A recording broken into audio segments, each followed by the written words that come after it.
How you going there, Taekwondo legends? It's a K-Man here. I'm on the Princess cruise ship here at Tauranga, and going to show that you can always even train even when you're on holidays.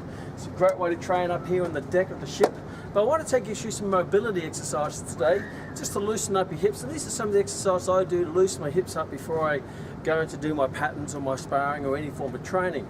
They're quite simple. I just get a little help with a little pole or anything which I can grab onto. And I just got to take the joint through there, range of moves. So I start with a quadricep stretch naturally. I hold the stretch. Then what I do is I bring it up into knee up, and I bring it all the way around to stretch all through the groin. And I finish off with actually taking the foot out, taking the kick, bringing it back, and bringing it back to where it started. That way I'm getting that through rotation around the hip and getting a bit of a stretch at the end of the kick when I do like the little turning kick. Do that about 3 times each leg.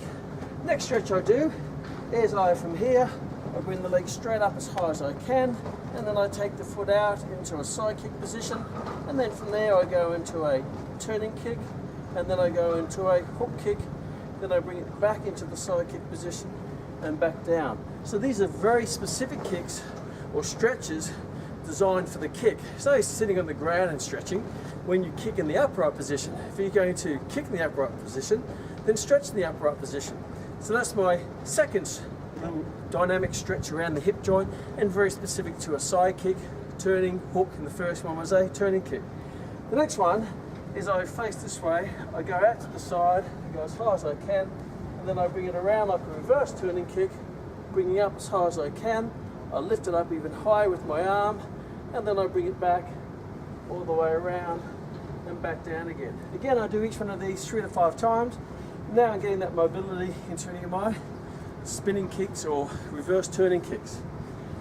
And the last one I do is one for the turning kick, is I take my foot about 45 degrees this way, I bring my hip out wide, and then I bring it around into a turning kick, and then I bring it all the way around back to its starting position. Come back up, slow motion, and back down. So I do it all in slow motion. This is called range of movement stretching, where you're actually taking the joints through the range of movement which are specific to the kick, stretching those muscles specifically to how they stretch in a dynamic way during the kick. So there is a combination of stretches you can do. I always do them to loosen up for any of my training or my competitions. I don't sit on the ground and stretch. I don't do all the passive stretching. I try to make it as dynamic as possible. If you have a lack of flexibility, then you may want to start with the static stretches, the passive stretches, to get that range. But once you've got a bit of range, then you can start using that range specific to the kick. See you in the next Taekwondo tips.